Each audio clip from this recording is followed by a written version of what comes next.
I've heard horror stories where they're like, I'm not even sure if my boss knows my name. Think about how that feels. You are not going to want to come in and you are certainly not going to do your best work.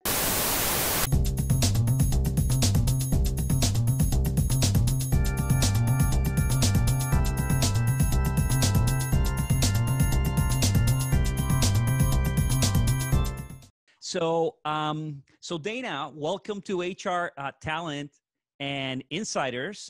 Today we have Dana Vogelmeier. Did I pronounce that correctly? Vogelmeier. Mm-hmm. Perfect.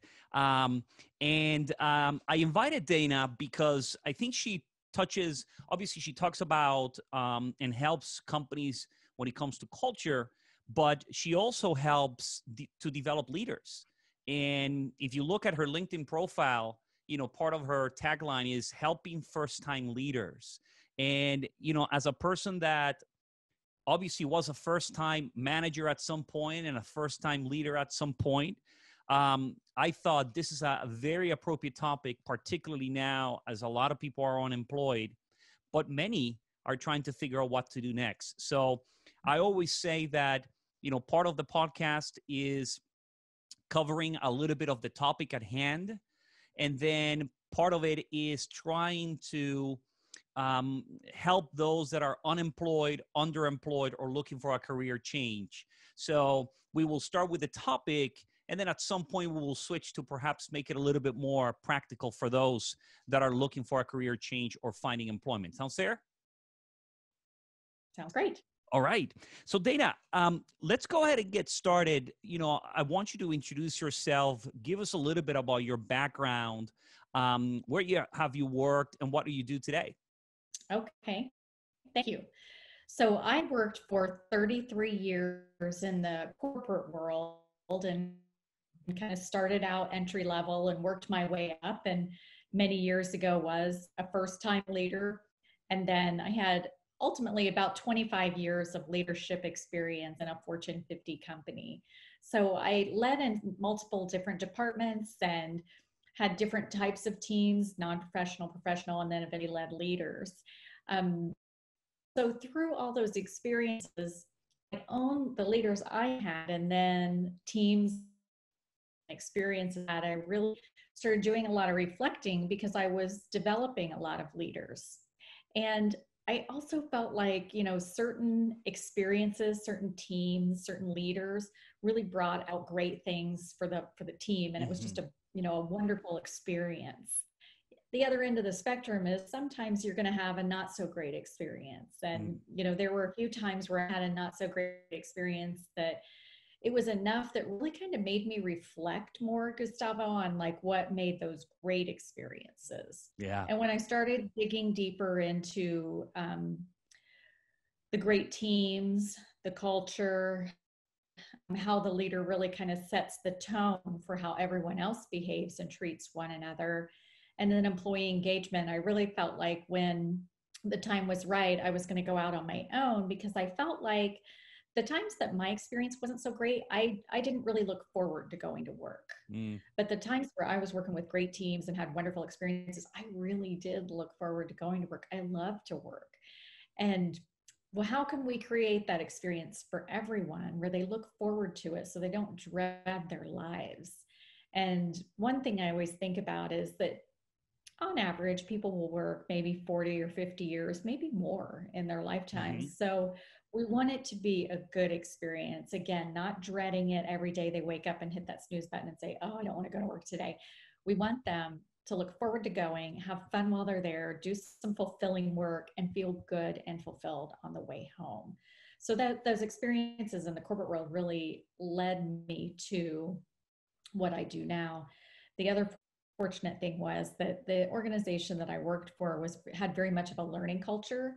So I had great opportunities to go to conferences and to take courses and to, get my master's degree in leadership. And I eventually, when I was getting ready to leave too, I had an opportunity to do some work with the Association of Talent Development, which is a learning organization.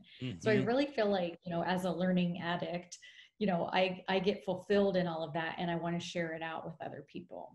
So that's kind of what led me to working now as an independent consultant and helping leaders create workplaces where people love to be. Got it. So you have a bachelor's degree in business administration and also a master's degree, an MBA with a focus on leadership, in addition to a few certifications focusing on the whole idea of leadership and development of leadership. So let's go back a few years, right? The whole concept of leadership has evolved over time, like most things do. In the past, the whole idea of leading others is you do what I tell you, no questions asked, just do it. And all of a sudden, there has been a 180 where not only parents had to, adjust, but managers and executives and people in powerful positions all of a sudden find themselves being told your style does not work anymore. Is leadership, from your experience, is leadership a style? Is there a one size fits all? How have we evolved from what used to be leadership, or perhaps we called it something else in the past, to what today's leadership? What happened? Mm-hmm. Yeah, I love the way you kind of put the historical reference here, because I think that is so true. We all evolve, roles evolve, companies evolve, cultures evolve. The workplace has evolved. Yep. At one time, it was very much like the manager telling people what to do, and we didn't have a lot of autonomy in our work. We didn't ask team members what their opinions were and what ideas they had that could maybe make things better.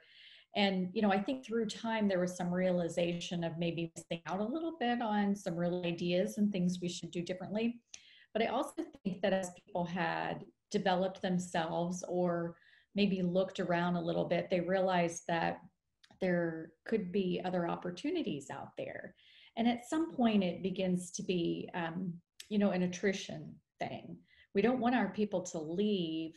We want them to enjoy being here and to be fulfilled. And that means we may have to do things differently. So I do think it very much evolved from that, no autonomy in the autocratic manager to more leading teams and working with people. And how can we all be a part of something really good, something we're proud of?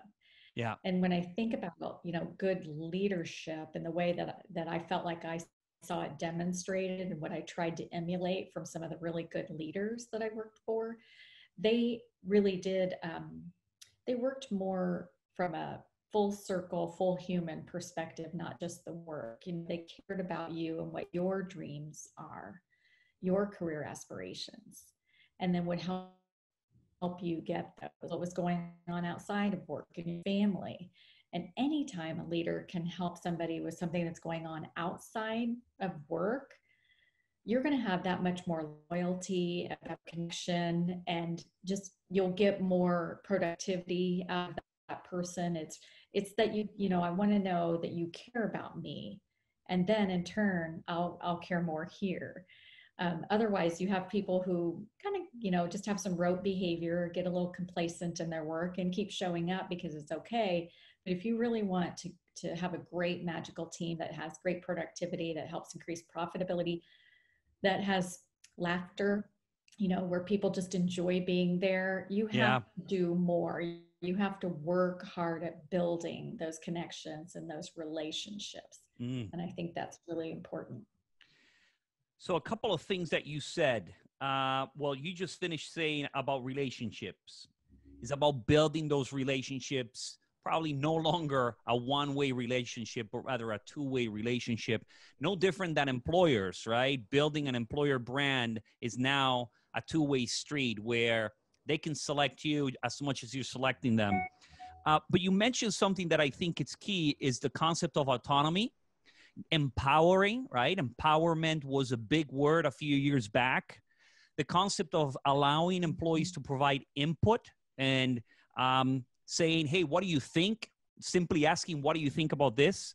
But here are the two things that really stand out that I think people struggle with.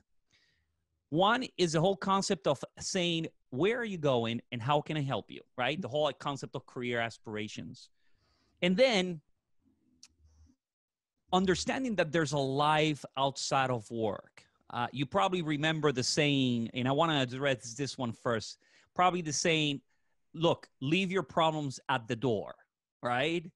Um, Yeah. I found it fascinating when I started hearing it because it's almost like I had to come to work and become someone completely different. So if I'm going through a divorce or I'm struggling to pay the bills or, a family member is dying, I'm supposed to come into work and leave all that at the door. Why is it that it's so hard for so-called leaders today? For some of them, they struggle with that concept of seeing the person as a whole. Yeah, I think it's easier for some than others, right? Yeah, yeah. And I think some of it comes from just how comfortable are you at being vulnerable? How comfortable Mhm. are you at asking some questions and building this relationship and getting to know the person that is the whole person, the person outside of work and what they are dealing with. And we know, intuitively, we all know that people are dealing with different things at different times. And Mhm. sometimes you might work with somebody and they might be a little short with you, or maybe they're grumpy all day, every day. There's a reason for that. And, I have found that over time, if you will work with people and you will demonstrate care and concern and provide them feedback with how that behavior is impacting them and the team, and I want to help you, if you'll let me, I would like to help you. You can make a really good connection there. You can be a friend to somebody who might be needing one right now. And you may not be able to solve the problem, but sometimes an ear, or large organizations oftentimes have like an employee assistance program, Mhm. which may provide some help. Or even if you can give them a resource outside of the organization, maybe it's their finances that they're struggling with, and you can say, have you ever thought about going to the career counseling center or something like that? Mhm. But it's like, I hear what you're saying about what it is that you're struggling with, and here are some ideas. I may not be able to solve everything, but people want that connection and they want to be cared for, and more than just showing up. I've heard horror stories too about people, where they're like, I'm not even sure if my boss knows my name. Mm. Yeah. Like early on, like if they're hiring in mass. And think about how that feels, Yeah. if you show up every day and or you don't have a friend at work or anybody that you can ask questions to. You are not going to want to come in, and you are certainly not going to do your best work. So it is that two-way street, um, and being vulnerable and asking the questions and kind of opening up will go a long way. I provide like a little, and I'm happy to send it to anybody who would like a copy of it. It's just a one pager with like 10 question starters to start a relationship. So if it doesn't come naturally to build a relationship with someone, there are different questions you can ask, and some of them are around like career aspirations. And then others are, the things like, if you could meet anyone currently alive, who would you meet? And I like to stay more in the alive, because you open up to so many things if it's current alive or dead. But anyway, when you ask about alive and they tell you someone, it tells you who is maybe a hero, and you Uh-huh. can learn about somebody from that. And one of the favorite ones that I ever heard was someone said Beyonce, and I get that, Yeah. who wouldn't want to be Beyonce? But when I said why, it was a guy, and he said, because she's a star to the stars. And as we talked a little more, and as I got to know him, what I realized was he liked being like the cream of the crop. He liked being the go-to person on the team. And I think that's how he saw her, somebody that everybody else really looked up to in the industry. And he Hmm. wanted to be that on our team. And I think those things can help you connect, and you care about them, you want to know about them, and it'll take you to a better place with that relationship if you dedicate time. Yeah, I mean, it's about getting to know those individuals that work for you or work with you. So, when it comes to the whole concept of being a manager and being a leader, what's the difference between the two? Being a manager, being a leader, is there a difference? Yeah, I kind of think of them, this is, my opinion. I think of them as like two different roles, but it could be Mm-hmm. the same person, one at one point working as a manager and then another point working as a leader. Because I think of the leader as kind of, setting a vision, bringing people along, building commitment, um, maybe in, communicating hard things. They're hitting all the right points and making sure that um, they're demonstrating empathy when appropriate, but also, at the end of a project, maybe they're the person celebrating the people who made it happen, giving credit where credit is due, celebrating success. So I think about all those things in sort of like a leadership person. Mm. Sometimes you have to manage a project or manage a deadline or manage an implementation. Yeah. Um, and those things are an important part of the role too. So, it's kind of, it's why I say it's two different roles, but it might be the same person. A leader can also be a manager, and a manager can also be a leader. Yeah, when I started thinking about, not only our conversation today, but in general, because there's a lot of information out there about leadership, and I wanted to kind of make sense in my mind. So here's what I came up with, and tell me what you think about this. So from the context of today, managing to me is about things, is about checklists, is about processes, is about timelines, is about deadlines. And in a way, there's no emotion, right? I can still manage people in terms of get things done. Are you meeting the timelines? Are you meeting the deadlines, the targets? But there's no emotion. It's almost transactional in nature. Where when you talk about leading, now you have to insert the emotional aspect of relationship building. Um, and I only thought about that simply because I needed to somehow make sense, because somebody that says, well, but I'm a manager. Yeah, but as a manager, you have to manage things. You can't let go of that. But you also have people, and those people have emotions. Right. And in the past, you would ignore the emotion because you were only focused on the thing. Today, for you to be a leader, you have to incorporate the emotions, not only the ones that you have, but more importantly, the ones that others have. What do you think? Yeah. I love how you break that apart with the emotional aspect, because I totally agree. The leader is tapping in. They are demonstrating empathy. They are vulnerable. They are building the relationship. And, one of the things I think about from really good leaders that I, have seen, even if you don't have to agree with what that person is feeling about maybe a work situation. If someone says, I find it difficult to work with so and so, you don't have to agree. You might not find it difficult to work with that Mm-hmm. person, but you do need to realize that that person feels that way. And how can you bridge the gap if you need to, in order to make a better work experience and get the work done? Because that could be a bone of contention and stopping the work from being as productive as it could be. So you may not agree with all of it, but you have to learn to navigate it and influence it in a positive way. Yeah, obviously, I've had different bosses or leaders, and they all have different styles, and I've always thought that as the person reporting to a leader, let's say I report to you, you're my manager, I always thought that I needed to adapt my style to your style because I'm your subordinate. How much do you think today is not necessarily the other way, but again, it's that two-way street where, I have an employee, a VP that works with us, Pam Hawkins, works with us at Millennia. And Pam always talks about the fact that she has, you know, 60 people that report to her, and she has to adapt to almost 60 different styles, right? We know that in reality, it's not 60, but it's the concept that everybody has a different approach and a different need and motivators. And she Yeah. tries to figure out how to tap into those versus others that say, look, I don't have time to be adapting to people. They need to adapt to myself. Have you heard that before, where these individuals are just saying, nope, I just treat everybody the same?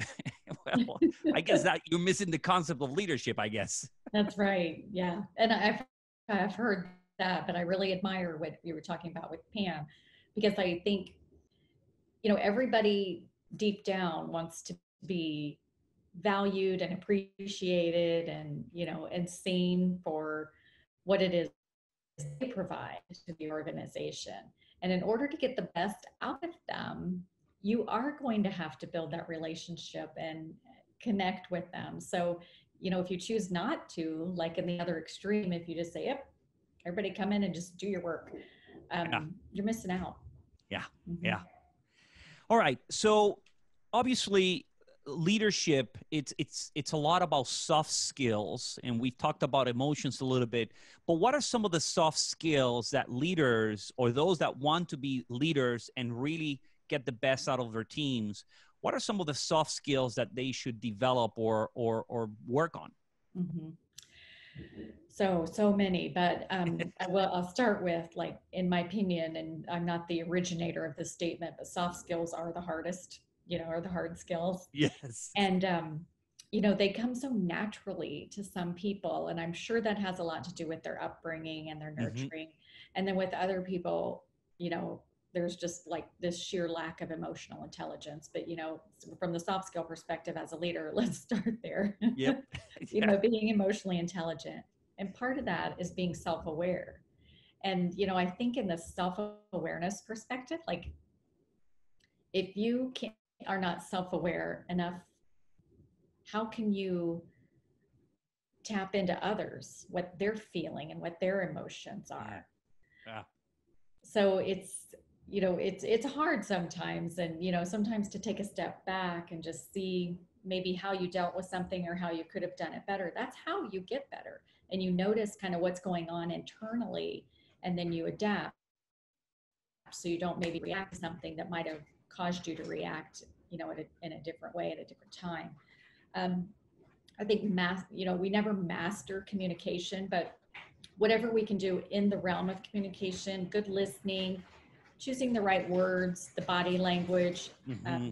the emotion, all of that is really, it's important. Um, I talked about building relationships. I do think that's kind of mission critical to the soft skill piece of it all. That's where it all begins. Um, but also I thought a little bit about, like, demonstrating flexibility and adapting, Hmm. being optimistic, just trying to think about what are people like that you like to be around.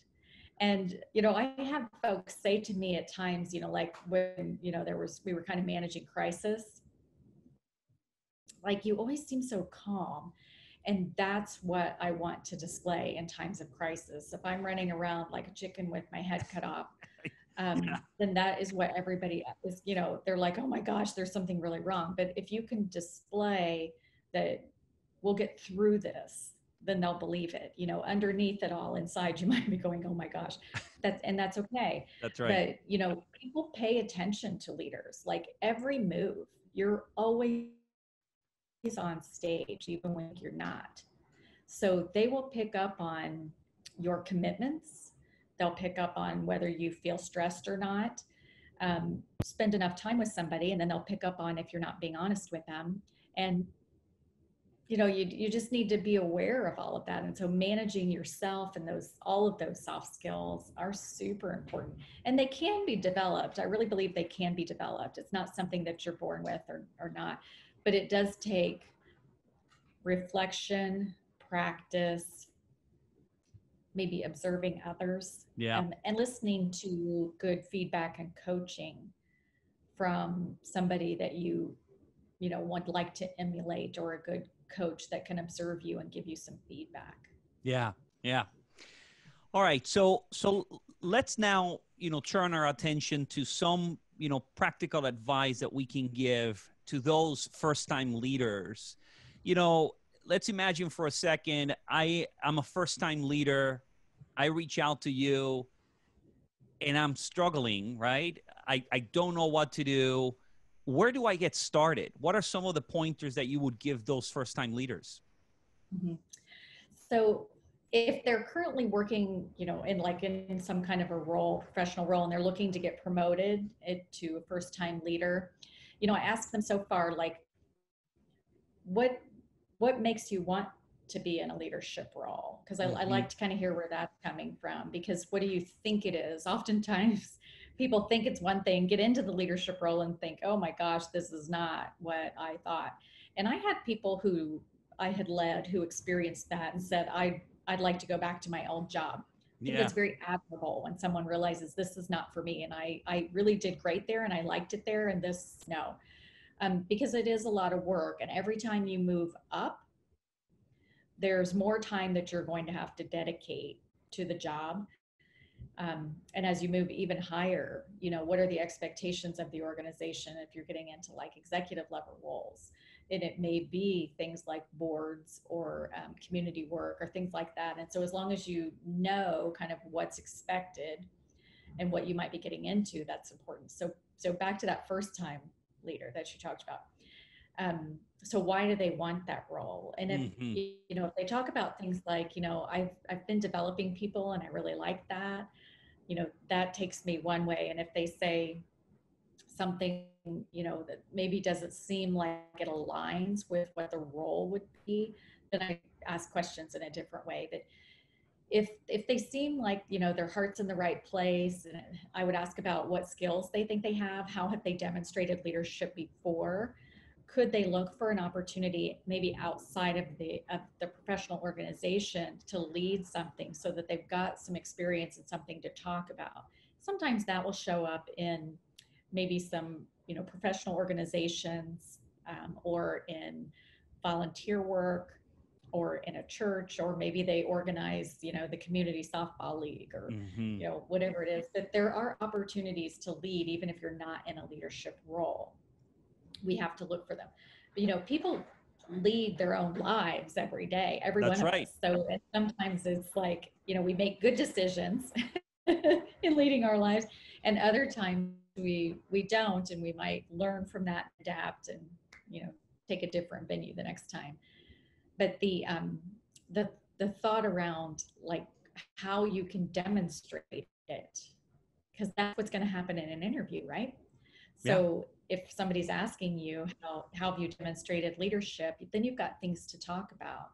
But I if they don't seem to understand that being a leader is getting work done through other people, and giving them feedback and managing them and their personalities and their work styles and all of that, I will try to paint that picture for them too. Um, and I keep going back to relationships because I think that that is so important. It's more than you now. Yeah. You have to care for your team, and if you don't want to be responsible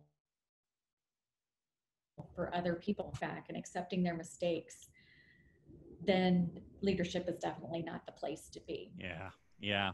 I think sometimes people, and I think we all suffer from this, in certain levels where we see something and it looks great. And then when we go behind the scenes and actually do it, we go, this is not what I wanted to do. Yeah. Yeah. Yeah. So, you did touch upon, and with this we'll close, you did touch upon the idea of being a leader without someone to lead, what I call leadership of one. How can I, as an employee, or what sometimes is referred to as an individual contributor, I don't have people that directly report to me. How can I demonstrate leadership qualities, A, to be good at what I do and get my job done, but B, potentially to be seen as someone that can take over a team and lead them? Yeah. So I think there's, a couple of different things in that when you're the individual contributor. And one is to do your current job well, Yeah. right? That's your work product. So if you were asking someone to grade your work product, what would your supervisor give you as a grade? And would it be an A? Mm-hmm. Like he always turns in a great work product, and I never have to double check his work, or whatever it is. So that's your reputation that you're building every single day. Do you show up with a smile on your face? Do you say yes to special projects? Do you do the things no one else wants to do? Do you help your coworkers? Do you stay over to meet a deadline? That's your reputation that you're building. And, as a leader of people, there were people that I knew I could count on and I could go to, and I would say, could you do this for me? And they're like, absolutely. no question. And then there were other people, it was kind of like pulling teeth a little bit to get like an extra project, or, they might just do just enough, Mm, but that's your reputation too. You do just enough. And I never think of that, when you're nice to coworkers, that does not go unnoticed, mm-hmm. because I had a woman once who had approached me because there was an opening for a manager on my group, and she said, I want to compete for that opening. And I said, so tell me a little bit about why. And so she told me about why. And I said, I had been working with her for a little while. And during that time, she had come to me on two different occasions complaining about the other managers on my team. So they weren't her manager, but complaining about this person and complaining about that person and Mm, how she can't get along with either of them. And so I asked her, I said, if you became a member of my management team, how would we work together knowing that you've already told me you can't work well with these two? There were only yeah. four. So, it was like there were four managers managing teams. So, I was trying to get her to understand that dynamic was going to be difficult because you don't want to create more work for your leader. Yeah. You want to Yeah. create, your reputation, you want your reputation to be solid, like good work product, can be counted on, all those things. But if you're known as somebody who can't get along with other people, I didn't want to have to manage a dynamic where people were going to be fighting if I had somebody else who was Yeah. equally as qualified for the job. Yeah. Yeah. That was definitely a factor. So I have this thought that, I've shared sometimes with people that have reached out to me, be it at work or people that, peers, colleagues that reach out and they just want to have a conversation. When it comes to growing your career and particularly taking that next step to be directing a team or just a higher level position, I always tell them that what they're doing in the current role matters more than what they believe they could do if they got in the role, right? Yeah. So I use the analogy of baseball. So I love baseball, and you have single A, double A, and triple A. Rarely does a person jump levels without having demonstrated that they can play at the lower level.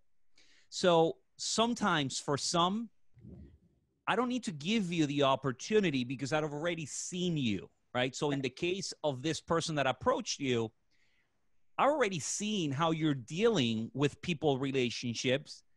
I may not necessarily want to take a risk because I already seen it.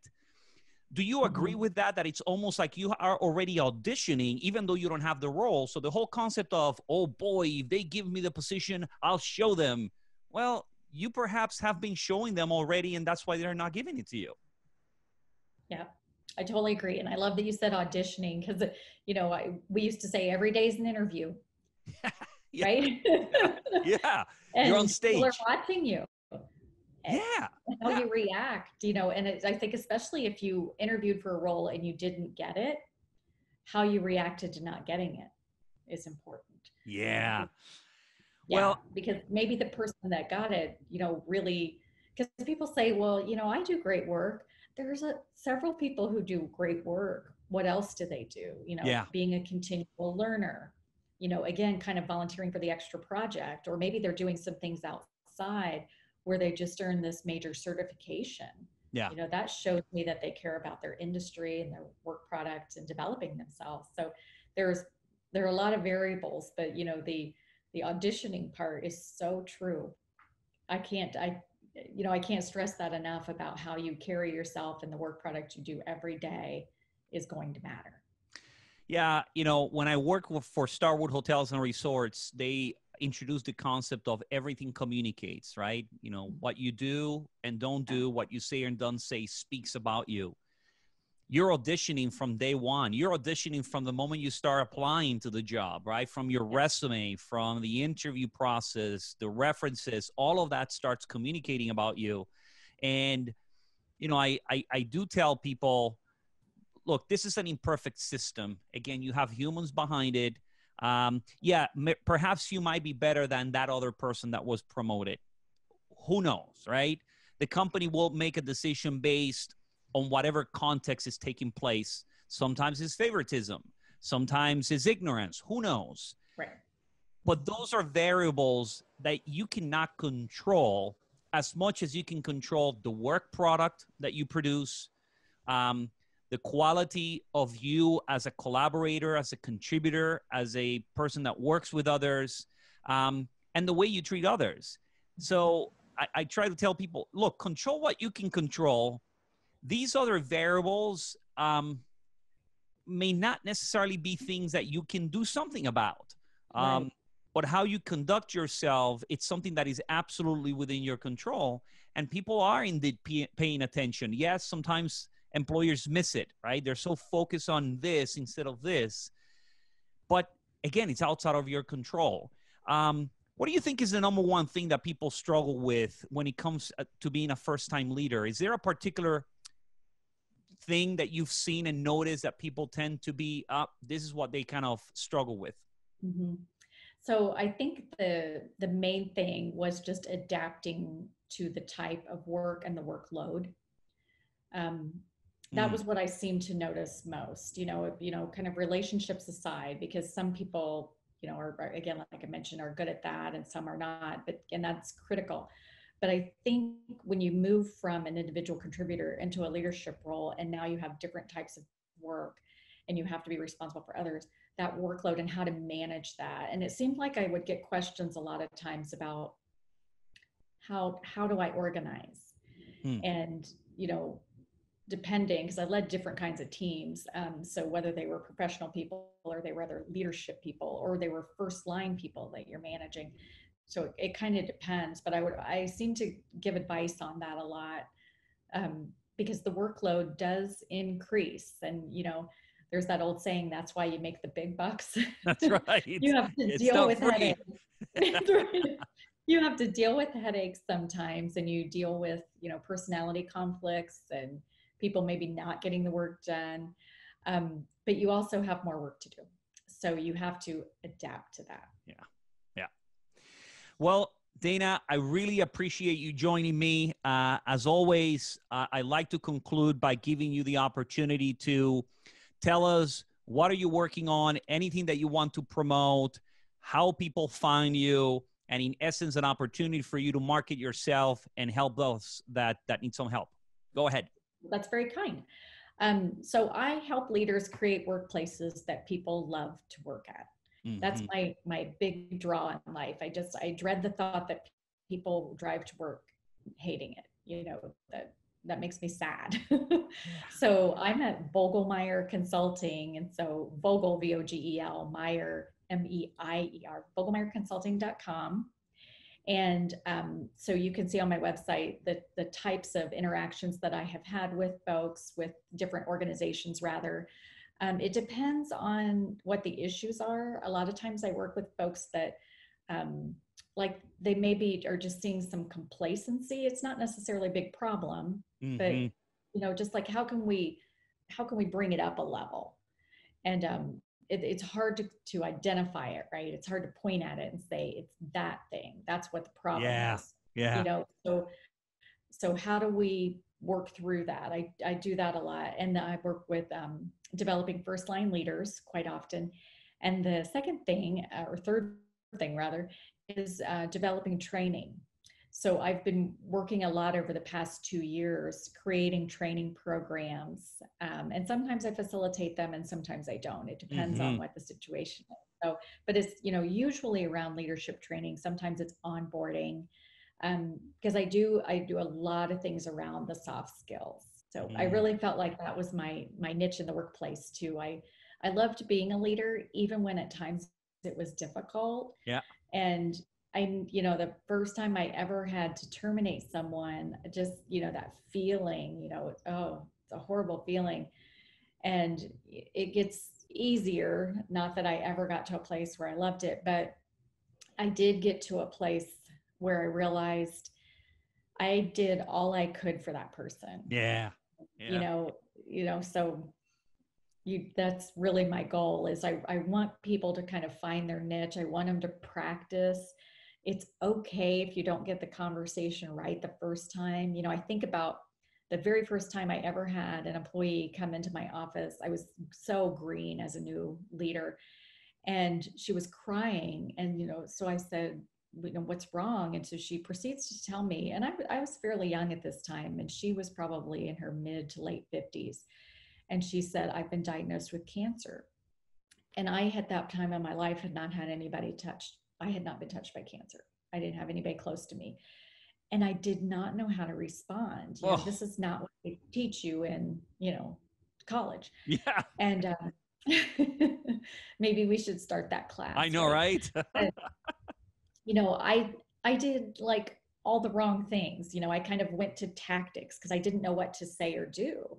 And I, told her how much sick time she had. And I said, probably the best thing I could have said, which I said, not to worry about the work or anything. Take the time you need. And, here's how much sick time you have. And, you'll want to talk to HR.